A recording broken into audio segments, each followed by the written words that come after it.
Então, pessoal, boa tarde. A gente vai mostrar aqui uma abordagem aqui com Liferay na versão 6.2. E qual que é o cenário aqui?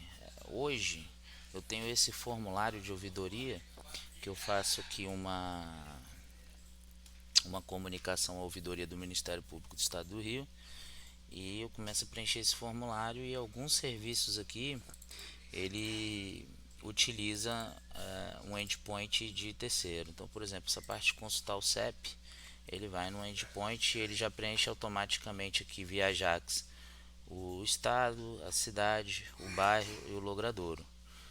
E dentre outras coisas, ele vai submeter esse formulário aqui numa próxima etapa. Mas primeiro eu quero mostrar para vocês aqui um recurso do Liferay, que é a configuração. Então perceba que aqui eu consigo ver as configurações de papéis, permissões, né? As configurações de compartilhamento, e eu tenho uma terceira aba aqui que é nativa do Liferay, que é o que a gente chama de configuration, para você passar parâmetro para o Liferay. Então, nesse primeiro momento, eu estou olhando aqui a homologação. Essa versão não tem esse padrão de configuration, e eu vou entrar aqui agora no local, vou logar e mostrar que já foi feita uma versão com configuration, e vou mostrar onde que eu busco esses endpoints. E esse approach é colocar esses endpoints para fazer um proxy dentro do ESB do WSO2 na versão 4.9, tá? Lembrando que o integrator na versão mais nova é 6.5, ela vai atender da mesma forma. E vou vir aqui agora para o formulário para que a gente possa entender essa abordagem. Uma vez que o formulário carregou, eu tenho aqui nas minhas configurações uma tela de configurações, que eu tenho aqui o URL de origem, eu tenho o URL do WSO2, eu tenho o token de acesso do WSO2 do API Manager. Lembrando que aqui o WSO2 está por IP, porque em homologação eu não coloquei o subdomínio. Mas depois a gente entra nesse assunto aí. Isso é bobagem, porque vocês vão ver que no painel do API Manager ele dá exatamente esse endereço. Em produção a gente já vai ter um endereço mais amigável, p-am, etc.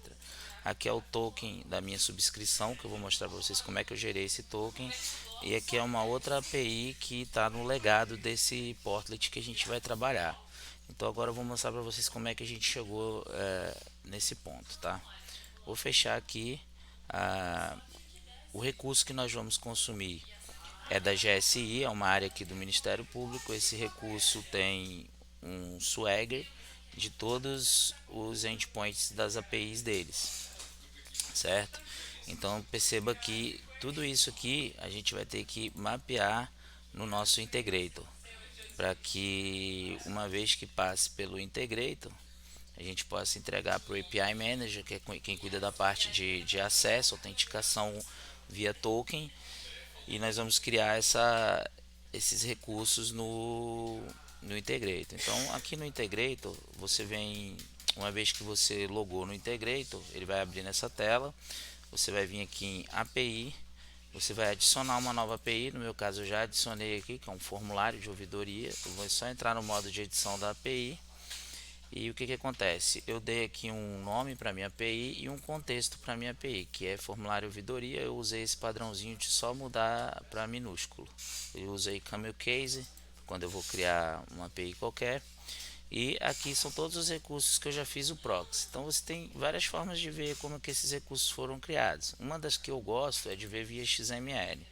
Então perceba que no XML eu tenho o primeiro recurso, ele é um recurso do tipo post, e aqui ele tem uma URI template que eu só vou repetir o que já tem lá no Swagger. Então perceba, eu tenho aqui o caso ID, a adesão, perfeito? Então eu copiaria isso aqui para cá e faria aqui a minha sequence, onde eu tenho um log, eu tenho um send e eu tenho o endereço da origem, para onde esse serviço vai buscar, que é esse swagger aqui. Então isso aqui é o endereço da origem, onde está essa API com esses recursos, e eu vou consumir esses recursos no WSO2. Então, uma vez que eu criei o primeiro recurso, basicamente eu vou só copiar e colar esse bloquinho. É interessante também dizer que eu tenho aqui duas sequences, que no WSO2 essas sequences são blocos são trechos de código que se repete. Então eu vou sair daqui um pouquinho para mostrar que eu tenho aqui o que essa sequence faz. Eu tenho essa out.json, vou entrar no modo de edição para que vocês possam ver o que a sequence faz. Vou entrar aqui no XML, então eu tenho uma property do tipo message type, que ele vai usar o access aqui para colocar um accept do tipo JSON, e aí você receber a sua requisição em JSON, caso ela venha em XML, tá? Então não é nada demais. Da mesma forma, a outra sequence tem a de XML to JSON e tem a de falha. Então, um detalhe importante que eu quero falar para vocês é o seguinte: esse estereótipo aqui da caixinha significa que essa sequence ela foi criada num artefato, e depois a gente vai entrar nesse detalhe lá no IDE do WSO2, do Integrator Studio.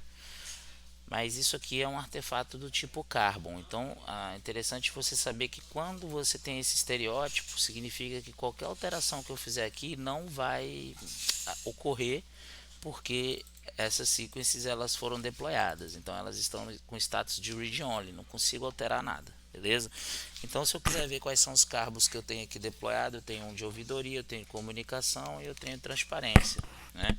Se eu pegar o de transparência, que é onde tem bastante API, ele vai me mostrar todas as APIs de transparência que eu tenho aqui que foram criadas. Então se eu pego, por exemplo, órgãos, e aí eu vou dar uma inspecionada no XML, perceba que eu estou sempre usando as mesmas sequences, então eu estou fazendo aqui reuso de código, tá? E aqui também é interessante que o endpoint eu coloquei ele no governance register, né? Então o WSO2 ele tem um registro de onde você pode estar guardando os seus endpoints como artefato, e aí está evitando de deixar isso de uma forma muito transparente ali, e aí você cria até uma condição de segurança. O register do WSO2 ele costuma ser compartilhado, então se você tiver um cluster, tiver mais de um servidor atendendo esse register compartilhado, você vai ter aí a possibilidade de ter os seus endpoints. Então perceba que à medida que eu vou expandindo aqui, ele vai me mostrar que eu tenho endpoints do ouvidoria, endpoint do transparência, endpoint do comunicação. Um pouquinho lento aqui hoje, homologação, né? E aqui ele abriu comunicação, ouvidoria e transparência. Então se eu vier aqui no transparência, e isso vai ficar para um segundo momento, vou mostrar para vocês como é que gera esse artefato no Eclipse, mas você consegue gerar tudo isso no wizard do próprio WSO2 aqui na tela, com os estereótipos, os desenhinhos, tudo bem bonitinho, tá?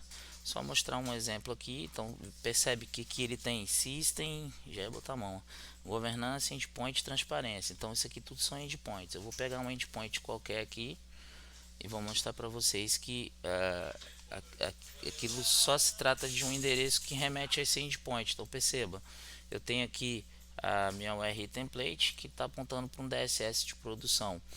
O interessante disso aqui, de você usar endpoint dessa forma, é que se você fizer um deploy, eu disse para vocês que está read only, correto? Então se ele está read only, você não vai conseguir mudar o endereço de uma API, a menos que você faça um novo deploy. Isso tem um custo, você gasta tempo. Quando você coloca os seus endpoints no register, você consegue mudar o servidor simplesmente atualizando esse documento no register. Eu já estou apontando agora para um DSS de homologação no caso específico do calendário de eventos. Então vou voltar lá para a nossa API e formulário, mostrar para vocês a coisa como que funciona via wizard, tá? Então perceba, vou voltar no XML só mais uma vez, percebam que eu não usei o governance register aqui, eu não coloquei esse endpoint lá ainda, não é o momento, ainda estou desenvolvendo, posso ter um problema, ainda não gerei um carbon, eu estou fazendo tudo isso via wizard. Então o interessante é isso. Eu vou vir aqui agora abrir o formulário e fazer via wizard para que vocês entendam. O processo é simples. Eu vou pegar esse primeiro recurso, então quando eu vou criar um recurso novo, eu dou um add, tá? Se o recurso for get, ou se o recurso for get e post, eu posso marcar mais de um, tá? No caso eu vou simular um recurso do tipo get, e eu vou colocar o RI template E seria o mesmo caso de eu pegar aqui portal caso busca, né? Eu copiei e venho para cá, né? E coloco aqui caso busca e vou colocar aqui um parâmetro dinâmico aqui que eu vou chamar de ID busca, beleza? Uma vez que eu fiz isso, eu tenho que definir agora na minha sequência de entrada para onde eu vou buscar esse recurso, tá? Então ele vai abrir aqui qual vai ser o caminho que eu vou percorrer. Vocês lembram que eu mostrei no XML um log? Então vem aqui, coloca um log. Você pode definir aqui qual a categoria do seu log, se ele é um trace, é um debug, é um warning, é um erro, se é fatal. Eu coloco sempre como info. Se eu estiver desenvolvendo e quiser ver esse log full, aí qualquer coisa que acontecer, eu defino qual vai ser o nível de log, que aí eu tenho tanto o full, o simples, o header, o custom. O full vai mostrar tudo, tá? E agora venho adicionar mais um filho agora que é o core e eu vou dar um send. O send ele vai pedir para você definir o teu mediator aqui. Então você vai definir inline e vai colocar o endereço aqui do Swagger, né? Que é onde eu tenho aqui o meu recurso. Então vem aqui API igual, né? API igual portal, né? Eu vou até portal. Então deixa carregar aí, tá um pouquinho lento.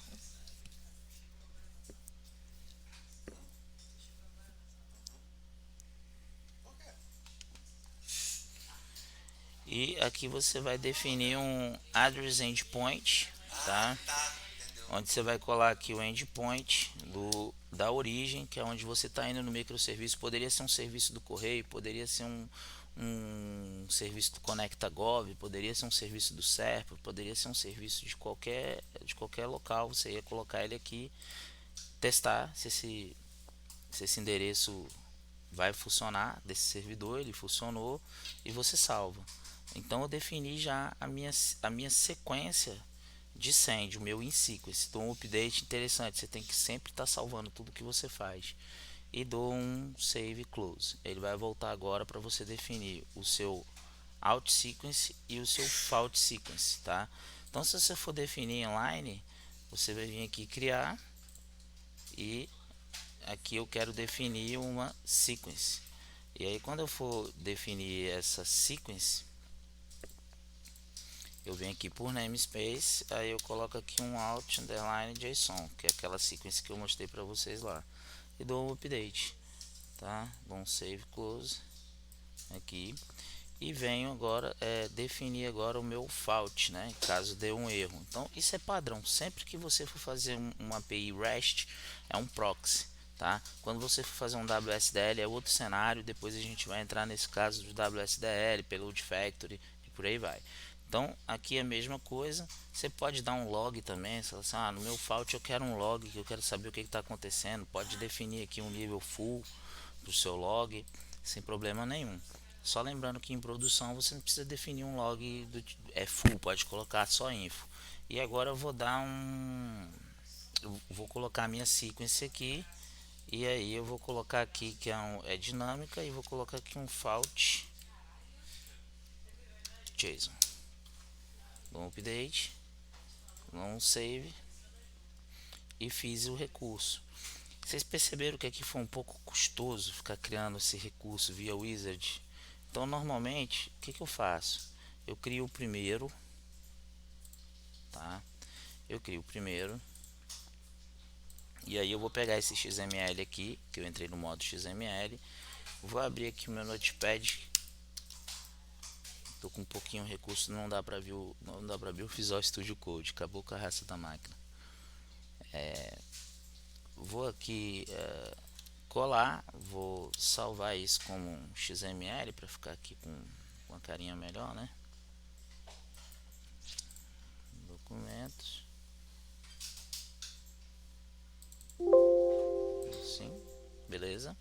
Então imagina agora que eu fiz essa última API, ele colocou aqui, tá vendo? Ó, tem um out JSON e tem o nem é dessa forma, tá vendo? Eu cometi algum engano aqui, algum equívoco. Mas ele veio aqui e fechou. Vamos supor que eu só tivesse feito o primeiro, tá? E agora a gente vai fazer uma brincadeira aqui que vai ficar mais bacana. pra gente fazer isso aqui rápido, tá? Eu prefiro fazer via XML. Há quem faça diferente. Então vou dividir a tela aqui e vou colocar o Swagger, beleza? E aí começa a brincadeira. Eu criei esse primeiro que é o ID caso adesão. Venho agora para criar o segundo aqui, que é o portal atribuição. Copio o meu portal atribuição, jogo aqui na minha URI template aqui. Lembrando que eu não uso portal porque o portal já está aqui embaixo no address, ok? Coloquei a minha atribuição aqui, beleza? E é um método do tipo get. Se eu fosse usar get post, é só fazer isso aqui, tá? Se você for usar um put, mesma coisa. É isso que o Wizard faz para você. Então, como eu já estou acostumado, eu faço direto. E aí eu já criei mais um. E aí eu quero criar mais um recurso agora. Vem para cá e vou criando um recurso. Lembrando que se os caras tiverem Swagger, melhor ainda para você. Se não tiver o Swagger, tenta ir atrás de alguma documentação que facilita a API do cara, entende ela primeiro e depois traz ela para dentro do WSO2 para você fazer o seu proxy, beleza? Então essa parte aqui, eu tive esse custo de fazer todas essas. Eu vou agora maximizar essa tela aqui, vou voltar para o meu Integrate. Então vocês vão ver aqui, olhando no modo Wizard do nosso formulário, ele tem aqui todos os serviços que eu preciso para migrar para o WSO2, beleza? Tá vendo? E aí você vai vendo que vai mudando aqui, ó, na URI template, tá? Beleza?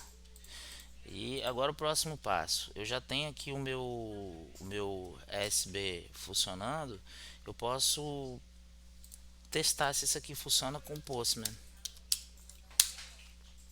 Posso chamar o Postman e aí fazer meus testes. Tudo isso eu já testei. Então, quando você está no API Manager, nesse caso aqui, o API Manager de produção ele é bloqueado pro, desculpa, o USB de produção ele só entrega pro API Manager de produção por uma questão de segurança, mas o de homologação aqui a gente consegue acessar local, então dá para brincar bastante. Vou abrir aqui o Postman, antes do Postman, enquanto ele vai abrindo, eu venho aqui, pego a minha URL do meu USB, copio, vou lá para o Postman e posso fazer a mesma brincadeira que eu fiz naquele outro momento ali. Venho para cá, deixa eu criar um novo aqui, porque ali já está pro API. Eu venho aqui, ouvidoria. Como eu sei que existe o F, eu já vou testar logo com o F. E aí eu vou chamar no meu proxy. O que ele vai fazer? O proxy vai chamar na origem e o WSO2 vai me devolver esse recurso aqui. Percebam que o retorno veio. Então assim, se eu chamar também na origem, voltar aqui um pouquinho, vou entrar no modo de edição aqui do WSO2 e vou fazer a mesma brincadeira. Então o que ele está fazendo? Só um proxy mesmo, ele está só pegando o recurso na origem e está entregando, passando pelo WSO2. O legal é que no WSO2, com o recurso do register, você vai conseguir mudar de um ambiente. Estou trabalhando em homologação agora. Quando eu quiser mudar para produção, para contingência ou qualquer outro, eu vou fazer a mesma coisa. Então perceba, o resultado é o mesmo, tá? Idêntico. Se eu for testar cada serviço, já testei, não vou me ater muito a isso, mas eu poderia sair testando todos eles aqui, tanto os get quanto os push, beleza? Voltando agora pro API Manager, nós temos aqui duas perspectivas do API Manager importantes aqui nesse cenário. A primeira perspectiva é o Publish, onde eu vou publicar os meus serviços e ele vai fazer uma coisa muito parecida com o que a gente fez no Integrator. E o outro que eu tenho aqui é a minha Store, que é onde eu vou assinar a API e gerar um token para poder consumir. Então percebam que primeiro eu venho aqui e aí eu tenho aqui o formulário de ouvidoria que eu já criei. Se eu quiser colocar esse ícone aqui, vou mostrar para vocês também. Eu vou entrar em modo de edição, mas quando você vai adicionar é só dar um add aqui e ele começa a criar uma API para você. Então eu peguei todos os métodos lá. É importante que quando você for jogar isso aqui em produção, você faça uma documentação. Por exemplo, se é um post que está esperando um payload aqui do tipo JSON, que é o nosso caso, depois é interessante a gente pegar um interceptor lá, pegar o que a gente está montando na nossa aplicação e jogar para cá, para facilitar a vida de quem for consumir via API Manager, saber quais são os parâmetros que vai passar para a API. beleza? Então perceba que eu já criei todos aqueles recursos que eu vou precisar aqui, tanto os métodos get quanto o post, é a mesma coisa, só que o detalhe importante, aqui se você quiser colocar aquele ícone ou qualquer um outro ícone, ele tem que ter um tamanho definido de, se eu não me engano, é 100 por 100 pixels, e aí você pode jogar o ícone aí que vai funcionar numa boa. Você pode criar tags aqui do tipo, vamos colocar aqui o F, e aí você vai dando enter, escolaridade, vai dando enter. Essas tags vão facilitar lá na store você encontrar essa API. Você pode colocar uma descrição aqui no sumário, você pode documentar, como eu já disse, você pode colocar aqui parâmetros. Então você vê que ela tem bastante recurso para trabalhar com o Swagger aí, né? Isso aqui é um recurso Swagger justamente parecido com o que eles têm aqui na GSI, e é para facilitar a vida de quem vai consumir esses microserviços na Store. Uma vez que eu criei os recursos aqui, fui falando que é get, a mesma coisa que eu fiz lá no Integrator, é quase que simbiótico a coisa. Uma vez que eu criei esses recursos todos get, eu venho para a implementação e aqui eu vou definir aqui qual que é o meu endpoint. Então no caso eu coloquei aqui o meu endpoint do ESB, que foi esse que a gente acabou de testar, que vem até se não vejamos, vou voltar um pouquinho, vem até aqui, ó, formulário ouvidoria, tá? Então definir que esse é o cara, testo, funcionando. Eu posso aqui também colocar um sandbox, que seria talvez um endereço que eu vou estar só testando e não vou estar gerando métrica, nada disso. Depois eu vou entrar nesse assunto com vocês também, parte analítica. E beleza. E o próximo passo aqui no Manager você vai definir quais os protocolos que você vai usar. Vou colocar HTTP, HTTPS, né? E você pode definir se o seu gateway vai ser de produção e sandbox. Então o gateway é onde o usuário faz a requisição através de uma aplicação e o gateway vai entregar o consumo dessa API, tá? Outra coisa que é importante aqui é que você pode habilitar um cache. Se você habilitar um cache, você pode dizer quanto tempo que esse cache vai ficar. Então 30 mil aqui, se eu não me engano, dá aí os 30 segundos, tá? E business information, que aí você vai colocar aqui quem que é o responsável, o e-mail do responsável, tá? Já também é coisa de documentação. Vocês vão perceber que na Store tudo isso vai aparecer. E você terminou a sua API. Também você tem que definir aqui os níveis de throttle, tá? O que é o throttle? O cara pode ter um acesso ilimitado à minha API, pode ter um acesso golden que eu defini que ele vai ter 100 acessos por minuto, ele pode ter um silver que é 25 acessos por minuto, ele pode ter um bronze que é 5 acessos por minuto. Se ele tentar mais do que 5 acessos no bronze, ele vai ter a conexão dele quicada, beleza?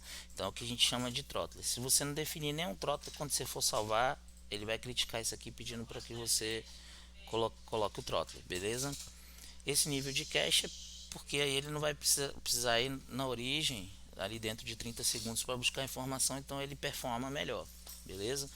Uma vez que eu salvei isso aqui, documentei tudo bonitinho, ele vai aparecer aqui já no meu API Manager. E aí eu poderia ter procurado por tag também. Se eu colocasse aqui alguma tag daquelas que eu coloquei lá, ele ia chamar o meu formulário da mesma forma. Então, deixa eu ver se eu estou no cara certo. Estou no cara certo. Então perceba o seguinte, ele tem aqui o endereço aqui de produções sandbox. No caso eu estou usando só a produção. Se eu tivesse colocado lá uma URL para sandbox, ele ia mostrar aqui também. Aqui a documentação, caso eu tivesse atachado alguma documentação aqui, eu tivesse feito inline, ele ia aparecer essa documentação aqui. O console da API, que aí no API Manager, ele tem lá um try-it, que aí ele vai chamar e vai testar essa API. Tá? Perceba que ele deu o caminho, ele deu o authorization better. Então assim, o Swagger dele é bem interessante. Então ele está fazendo o comando curl, que você pode jogar num shell e fazer essa chamada aqui e ele devolver para você e ele vai te devolver aí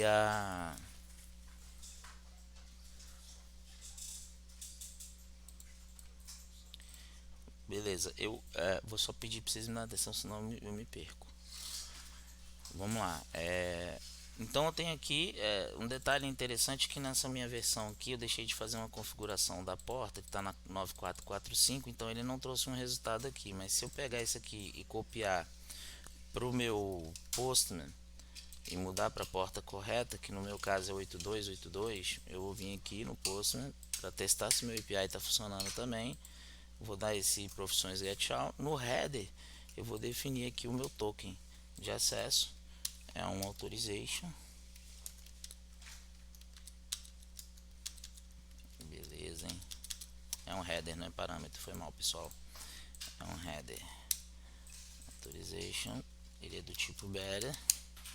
E aí lá no API Manager, quando eu tenho uma API que ela não está assinada, esse campo aqui ele vem assim, ó, sem nada, tá?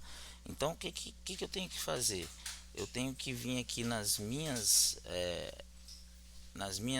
assinaturas, quando a minha API não está assinada, eu tenho que criar aqui uma aplicação. Então tenho essas aplicações, né? Comunicação, default application, ouvidoria, portal, transparência, relatório eleitoral.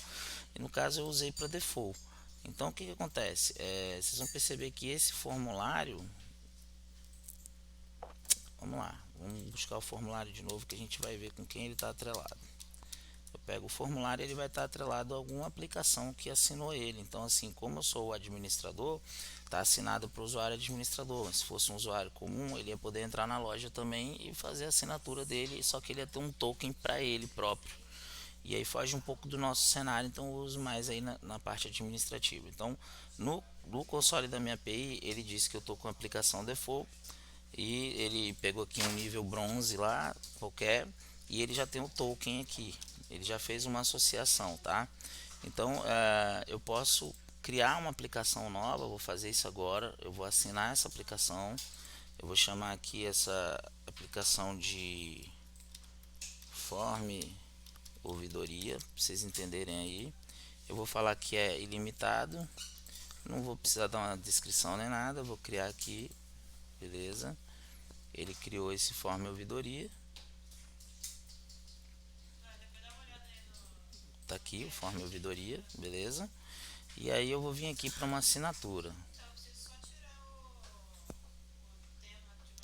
Então perceba que se eu for no form ouvidoria, ele não tem nenhuma assinatura e também não tem uma chave gerada. Então eu vou gerar uma chave limitada e tem esse malaco aqui, você usa o -1. Você pode gerar a chave aqui de produção e você também pode gerar uma chave aqui para o seu sandbox aqui, que seria a homologação, tá? Ele gerou uma chave aqui, só que o fato dele ter gerado essa chave ainda não associou essa chave à minha API, beleza? Então o que eu vou fazer aqui? Agora eu vou voltar para a API, eu já tenho essa chave gerada, então eu venho aqui para formulário, volto para minha API e vou fazer uma assinatura agora em cima da minha aplicação. Então imagina que sempre eu vou ter uma aplicação para associar com a minha API para poder pegar o token e entregar para quem for usar ela de fato.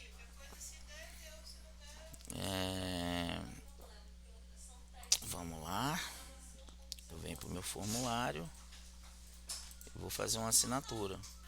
E é simples, porque quando você está nele, você só escolhe aqui para quem é e define aqui qual o nível e assina. Eu posso ficar nessa página aqui. Percebe agora que no console da API, quando ele recarregar, ele já trouxe o token da assinatura que eu fiz para o form ouvidoria. Então se eu pegar esse token aqui e jogar ele aqui agora e vir consumir a minha aplicação, que beleza, hein? Eu acho que a porta aqui, tá pessoal, é 8282. Vamos lá. Ele consumiu. Olha o detalhe, se eu mudar esse token aqui, ó, ele dá uma faixa 900 de erro. Então assim, o WSO2 lá na documentação do API Manager define o que cada erro desse aqui faz. E a gente ainda pode customizar essas mensagens, etc e tal. Não foi o nosso caso aqui ainda, tá? Mas isso aí você pode, tudo isso você pode customizar. Então vou voltar o token aqui, vou chamar. Então perceba que a coisa já está acontecendo. Então já passamos pelo Integrator lá, o USB, já passamos pelo API Manager Publish e Store. Lembrar que o API Manager também tem uma perspectiva Carbon, que é essa perspectiva aqui, ó. Vocês estão vendo do USB, o API Manager também tem essa perspectiva Carbon, tá? E eu vou partir agora para o Liferay para a gente ver como é que foi feita essa implementação lá no Liferay. Vou botar aqui o Carbon só para que vocês possam ver. Vamos lá, carregou na perspectiva do Carbon para o API Manager. E vocês vão ver que é muito parecido os produtos da WSO2, tanto o API quanto o Integrated. Perceba que é bem parecido. Eu tenho o Governance Register, e aí isso aqui para o nosso cenário a gente usa pouca coisa, tá? Eu quase não entro nessa perspectiva que eu consigo resolver boa parte dos meus problemas usando o Publish e o Store para criar a minha API. Criei a minha API, agora eu vou falar um pouquinho do Liferay, tá? Então, esse Comunicação Controller, aqui dentro do formulário de ouvidoria, eu estou vindo pelo Git, estou tendo problema ali com o Eclipse para poder fazer o switch de workspace. Mas vamos lá, percebam que quando ele chama um render mapping, por exemplo, ele não está passando, em algumas situações ele passa aqui um render request, e esse render request é justamente o camarada que eu venho aqui buscar esses parâmetros que eu gravei no banco de dados do Liferay, que ficou dinâmico aqui, que é a minha tela do configuration, tá? Então percebam que em homologação eu não tinha esse cenário. Ele estava sem esse cenário de homologação, não tem. E perceba que em desenvolvimento eu já fiz a situação. Vamos ver se ele carrega, se não é alguma coisa relacionada à minha sessão, tá? Esse formulário que eu mostrei para vocês, que sempre tá um problema, né? Não quer carregar agora. Mas vamos lá, deixa eu dar uma atualizada aqui. Talvez o meu servidor tenha ficado indisponível, né? Vamos lá.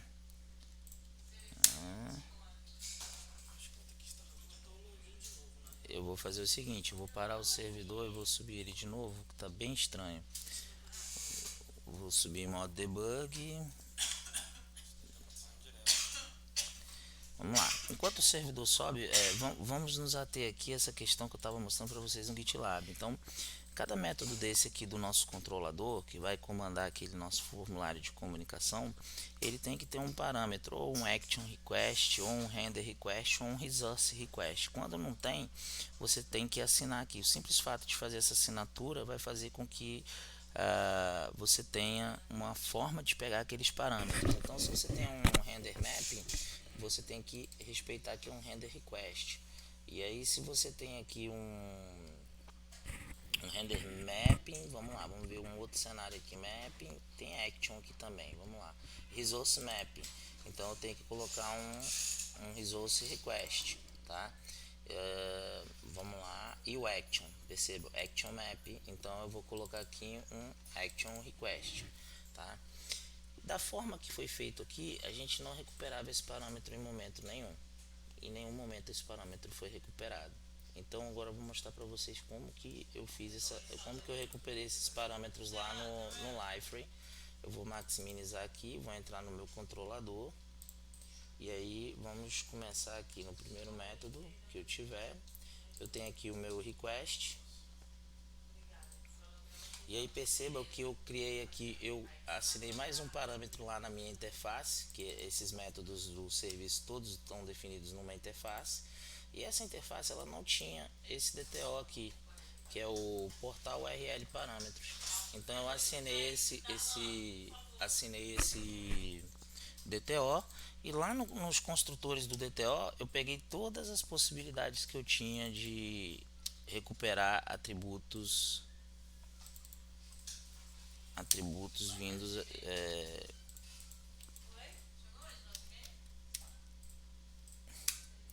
vamos lá. Então eu tenho aqui por action request, estou recuperando os parâmetros, eu estou recuperando por resource request e eu estou recuperando por render request, beleza? E eu tenho aqui um construtor padrão também, porque em algum cenário eu não vou precisar recuperar nada, eu vou passar o construtor vazio e justamente para eu tratar situações com um null, beleza? E aí começa a brincadeira.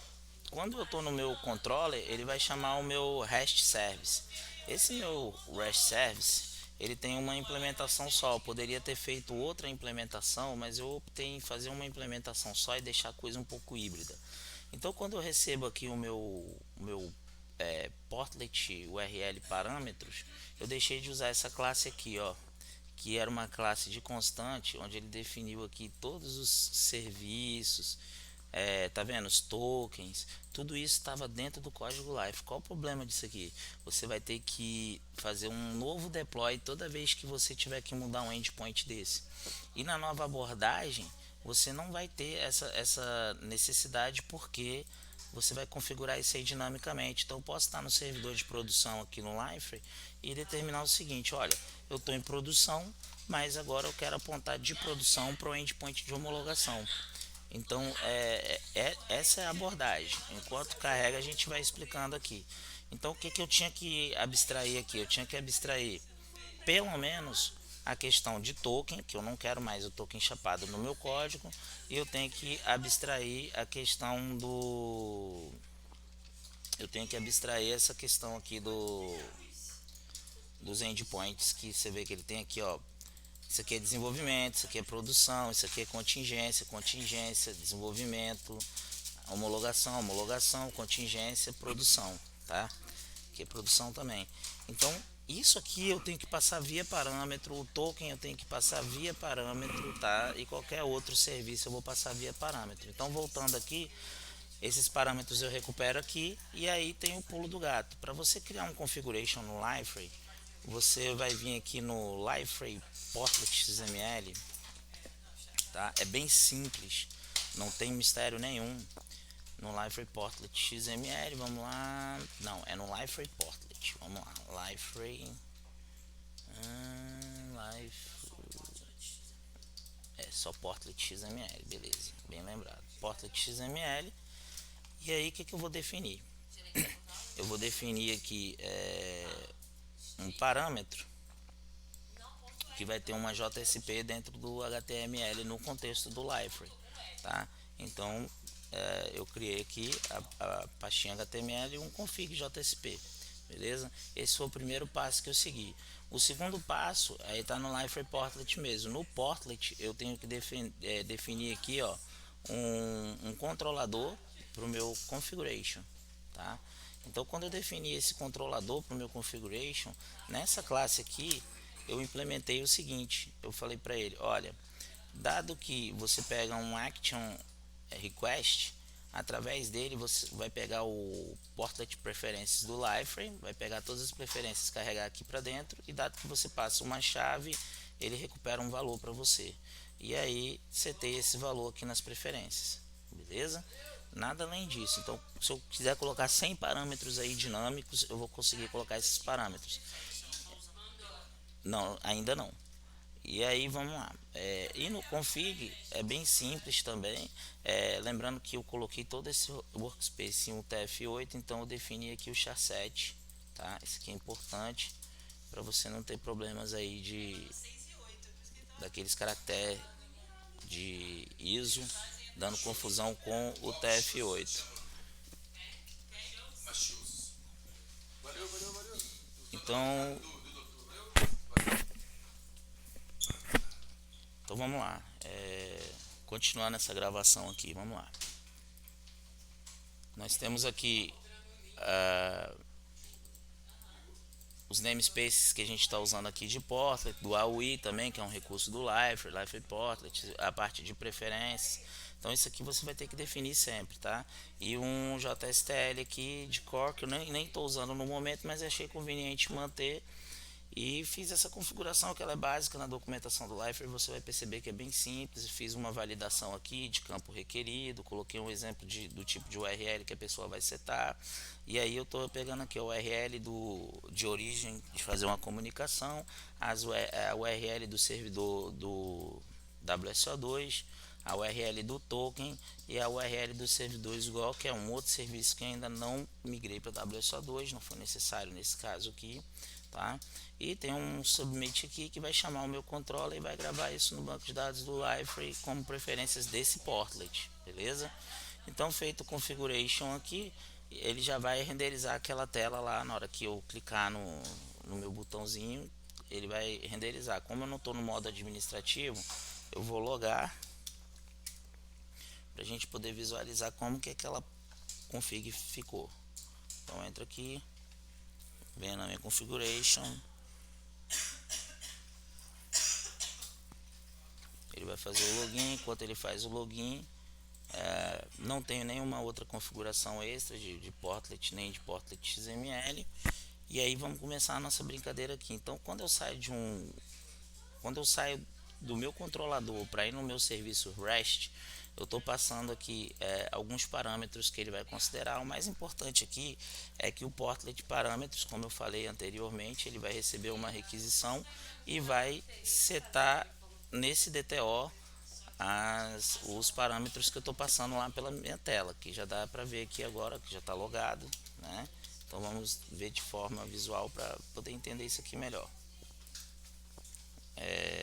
Percebam que agora eu tenho aqui essa engrenagem em configuração do portlet. Ele já carregou essa tela, então aqui eu poderia mudar para P, por exemplo, salvasse, ele ia mudar esse aqui para um consumo em produção. Então percebam que eu mesmo estando no ambiente de produção agora, eu posso apontar para servidores de homologação. Então isso é um ganho muito importante. Você ganha também de não ter de fazer um novo deploy para mudar uma URL de servidor, beleza? Então fechando aqui, voltando para lá, fechou essa parte de configuration. Esse meu DTO é quem vai me entregar isso. Eu tive essa necessidade. Por que eu tive essa necessidade? Porque eu tinha vários tipos aqui, ó. Eu tinha resource, render e action, e todos eles recuperam da mesma forma. Percebam que é idêntico. Poderia até ter feito um método aqui, poderia ter feito um refactor aqui, que é preparar parâmetros e etc. Poderia ter feito aí algo desse tipo, chamado para todo mundo, mas eu optei em fazer a coisa um pouquinho mais simples.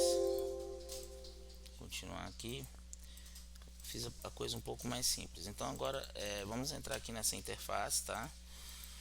E aqui tem a nossa implementação. Então uma das coisas que ele vai olhar nessa implementação, agora que ele está passando esse portlet parâmetro, que ele chama uma classe utilitária que realmente vai fazer a chamada REST, e dentro dessa classe utilitária eu passo aqui alguns parâmetros.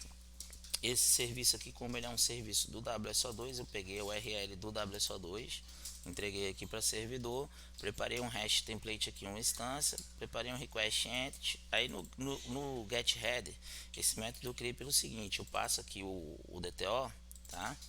E lá dentro dele, o que eu faço? Eu falo, olha, dado que esse serviço contém a formulário ouvidoria, que é o endpoint lá tanto do USB quanto do API Manager, contém essa palavra. Então você vai ter que passar um authorization better e aí recuperar o token da API. Então perceba que ele recuperou aqui o token e passou o token aqui para dentro de um header. Voltando lá, ele setou o header para o request entity. Aí o que essa API REST template aqui do Spring Boot faz? Ela tem esse método exchange aqui para get, e aí eu passo a minha URL. Então isso não mudou do que tinha no sistema legado. O tipo de método que eu estou submetendo, um request entity, que é onde eu vou setar aqui tanto o header quanto eu posso setar um body também, é sempre dentro do request entity. E eu quero um retorno do tipo string, entreguei para um JSON, e aí daqui eu devolvo lá para o serviço, ele vai pegar esse JSON, já vai saber o que fazer. Então basicamente eu tenho esse cenário para get e eu tenho aqui também um cenário para post, sendo que eu coloquei aqui além dos parâmetros que estão vindo do meu DTO, eu coloquei um booleano aqui para saber, olha, se esse cara for WSO2, aí você pega o URL do WSO2, se não for, pega o URL do SGO. Porque essa aqui é uma parte legada do sistema que não foi tratada nesse momento, e aí eu deixei ela aqui para não mexer no código, não causar nenhum tipo de impacto nesse código aí, porque aí eu posso estar arrumando algo e estragando o outro, né? Então eu não quis trazer problema no código e nas funcionalidades. Então perceba que esse é o único detalhe aqui. O REST template chamei do mesmo jeito, getHeader da mesma forma. E aí tem só um detalhe importante aqui, que tem um momento que ele pega um método post aqui e ele está passando, ele vai precisar passar uma situação aqui de query string. Então o query string é um map, É um array multidimensional que eu tenho que passar ali uma chave valor do que vai formar aquele objeto, ou seja JSON, ou pode ser um form data. E aí dentro desses cenários, vamos lá, deixa eu encontrar uma galerinha aqui com post. Dentro desse cenário eu tenho que fazer uma preparação diferente aqui, mas nada que vai fugir do escopo do REST template. Ele estava usando o UniREST, eu tirei o UniREST para Unit REST para usar o REST template, justamente por essa possibilidade de estar mexendo no header. Então veja bem, esse objeto convertido, se você olhar na assinatura do método, ele passou como string, mas se você ver quem chama esse método, tu vai perceber que esse cara aqui é um JSON que ele montou.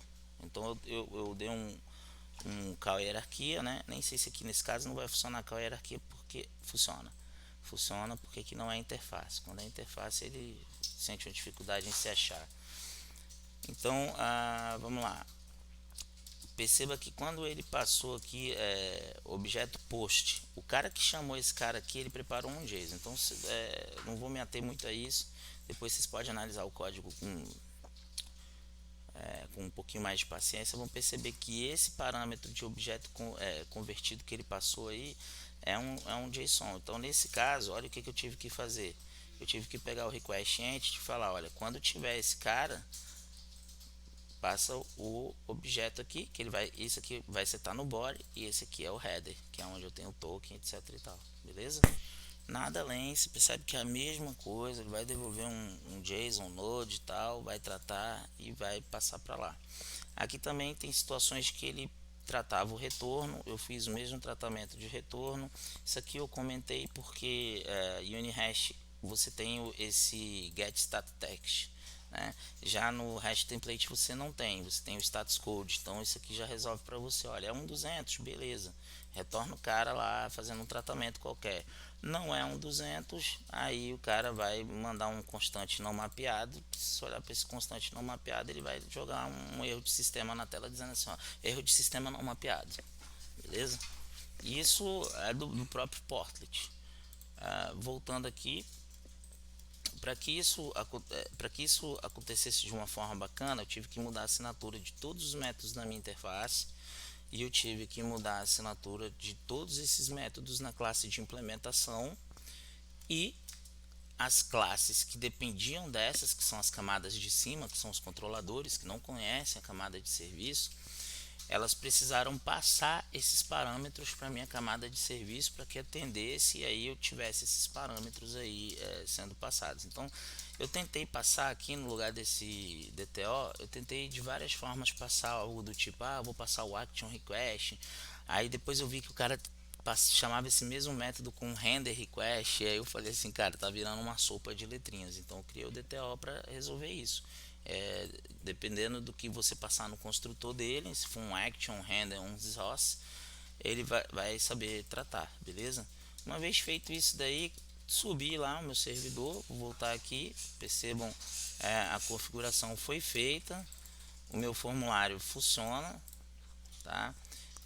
Um teste que a gente pode fazer aqui já de cara é aquele teste do serviço aqui de CEP, que aí ele vai lá, consulta o F, consulta a cidade, consulta o bairro e o logradouro, tá? Devolveu tudo para mim. Esse formulário já está 100% funcionando. Ele tinha um problema que se você mandasse um Word, e isso hoje é um erro que nós temos, se mandar um Word, um Excel, que são arquivos válidos, ele estava rejeitando. Ele tem algumas validações aqui, do tipo não pode ter mais que 5 megas, não pode mandar mais do que 3 arquivos, né? E eu vou mandar agora um Excel também, e vou tentar colocar mais um arquivo, e ele fala, ó, excedeu o limite do envio de 3 arquivos, etc. E vou preencher todas as possibilidades possíveis aqui, vou dar uma revisão, o e-mail, estou mandando anexo para minha chamada de microserviço, aqui é o CAPT, vou verificar, conclusão, e ele vai lá no meu serviço, e percebam, ele gerou um protocolo lá no na comunicação para ouvidoria, que não é um sistema nosso, que é só o formulário de comunicação. Esse sistema trata muito mais coisas. Vão pegar essa comunicação e vão tramitar ela até ela chegar no objetivo dela, tá? E aí tem aqui também uma pesquisa de satisfação. Vou lá, preencho minha pesquisa de satisfação, envio e finalmente tá aí. A gente fez o cenário aqui, um caminho feliz bem bacana. Passamos todos os parâmetros, chamamos aqui todos os serviços possíveis. E aí a gente tem aí uma nova versão consumindo isso do WSO2. Com a vantagem do WSO2 também você poder mudar ele para sem ter que fazer deploy via register, né? Que foi aquele recurso que eu mostrei para vocês. Via register, mudar ele de produção para homologação, para desenvolvimento. E o Liferay também fazendo a mesma coisa com o Portlet. Então essa abordagem é bem bacana. Depois a gente vai falar de DSS, beleza? Valeu, galera, um abraço.